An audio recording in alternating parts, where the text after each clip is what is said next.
Hello race fans, sim fans, RC fans, Racing 393 for part 3 of my GT Omega Racing Prime video. Sort of one of the final updates for the time being. If you'd watched parts 1 and 2, you'll notice that you've got the Prime GT Omega rig with a few additional parts put on. I've finally finished to a point. It's still not quite finished, as rigs never are. But to a point, it's as much finished to sort of warrant a part 3. So let me just recap. So I'm going to move over a little bit. So I've got my GT Omega Prime aluminium extrusion, if I can say that even, rig. The additional parts really were button box there from Apex Racing in America. The whole rig is nicely built, very sturdy. I'm kind of hoping that, because I'm filming this freehand with a phone this time, hopefully you can see what I'm pointing at. All the other stuff you can see on there equipment wise was on my old rig anyway, so nothing new. You'll have to excuse a little bit of the mess in the background. I'm kind of selling a few bits and pieces, but I'm sure if I showed you that, but I'm going to show it anyway. So I modified the mount for the mouse and keyboard. It's not perfect, but it's more solid on the side there. I keep sometimes knocking that off with my elbows. Monitor frame here, it's all on there with monitor mount, it's all on there with the consoles, shelving, soundbar, usual stuff. So this is pretty what you've already seen.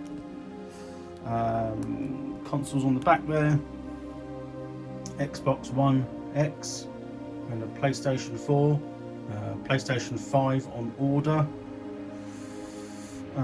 What else? That's about it really. Pedals, incidentally the pedals, I think I did go over this. You can probably see there actually that the sensor, which you can probably see a lot easier if I move across down there on the throttle, they've got that on all, well, the clutch and the throttle, but that was broken. So I ordered, I'll spin round here, another set of CSL Elite pedals. I also ordered a new sensor, so I've got spares, so I don't intend to really upgrade my pedals, to be honest. The reason I use Fanatec, as I said before, it kind of all fits in with my ecosystem and works on the consoles. So that's the main reason. But that pedal there is slightly different in aesthetics. It's the same thing. It's slightly sort of like they've obviously upgraded the material. I say upgraded. They just got a different, a better sort of finish rather than like the plain aluminium as you'll see there on those other two pedals. That one's like I don't know, it's a bit more texture to it. I think it's got a little bit of rough texture. So, but anyhow, it doesn't really matter. I mean, it's just doesn't make any difference to the actual equipment. It still works as it should. What I did find, that I didn't notice this actually, is the gas pedal has a certain sort of pressure tension on the spring, I should say, than the clutch.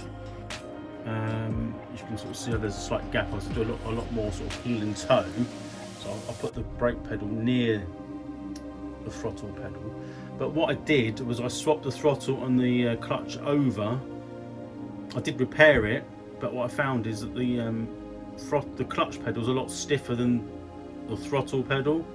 It's probably going to have a lot more use anyway, but yeah, as I put it back now to a throttle pedal, a new one, and the clutch back as a clutch, all feels as it should. So the final bit on this journey, if you like, is this bit here. So this is attached to the sort of the back of the pedal plate or the rig. I'll put another sort of an extra sort of shelf on there I've got the sound bar subwoofer box there, so that's fine. But that is the main addition. And as you can probably see, you're probably wondering what it is. Well, it is a PC, a shuttle, but it's running on Windows XP Service Pack 3, and basically runs all the old games from the PC era, from probably 1994, 3 through to about 2007, maybe 2005, 6 or 7. So it sort of spans the golden era of gaming. So I've still got a lot of my PC boxed games. I haven't tried them yet. This came pre-installed with a lot of about 200 games on it. It was an eBay purchase. So it's very small and light, very easy to maintain. It's all run on SATA leads, SATA. I think they're 15 pin and I don't know, I want to say 10 or 9 pin, I don't know. The only thing I've got to do on that one is, this is probably where it all goes tits up actually, I've got to add a hard drive, because the hard drive that came with it is pretty much full. The operating system doesn't like running with a full hard drive, so it's got room, and I've got to buy a few leads which are on order, and it's just a case of putting another hard drive in it, which I've got, and hopefully keep that as storage for games. It's still got the original, that's ancient, the Microsoft side, I think it's a Sidewinder, I can't remember off the top of my head. Sidewinder hand control, so it's pre Xbox 360 era. That's probably from about 1993, 94. It all works. I've still got the original install disc, which I put on the system, and that works great. So yeah, so we've gone from high spec PC, reasonable gaming consoles, back down to sort of grassroots I should say, gaming. It's certainly, what surprises me excuse me, is you got to remember, back in those days, we're talking, you know, I'm not a young spring chicken by any stretch. I've been gaming all my life. So back in the day, we're talking, if we talk not early 90s, you know, I was beyond my teens at that point, and gaming, you don't really appreciate what you had until you go back to it. And I'll give you an example. I was playing, and it was on keyboard and mouse, so how we used to play games. System Shock 2, a classic. I had the original, and I think I've still got a boxed version of it somewhere, the original, but it was pre-installed on this PC shuttle. You forget how a lot of the games of today, they might look superb, but the storyline is exactly the same. It hasn't really changed. So yeah, I was playing that for a couple of hours, thinking to myself, it's very easy. It's not easy, but it's very easy to understand, and it just takes you back a bit when you've been spoilt with amazing graphics on all these equipment, you know, all these consoles up here. You're spoilt with graphics, but you go back to basics, and even the 3D graphics of its day. I don't know what year was System Shock 2. I don't know. I should have looked it up, but I don't know. It's got to be late 90s, 98, 7. Don't know. Just guessing. But it's just interesting playing stuff that I used to play when I was probably at mid to late teens, but never really thought much of it.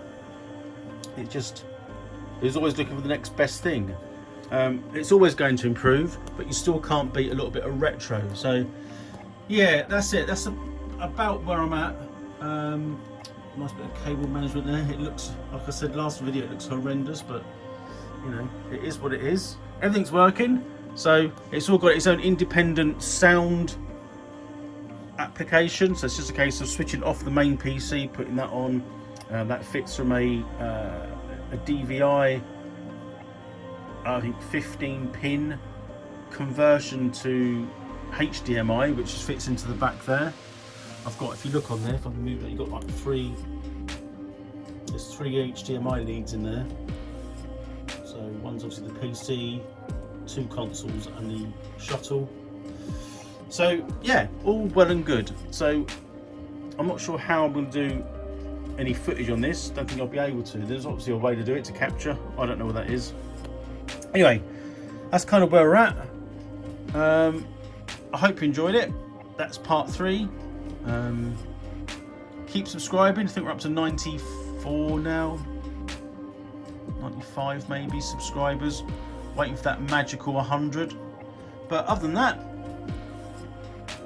I know it's upside down. I'm going to push escape, and I'll see you on the next video. Bye for now.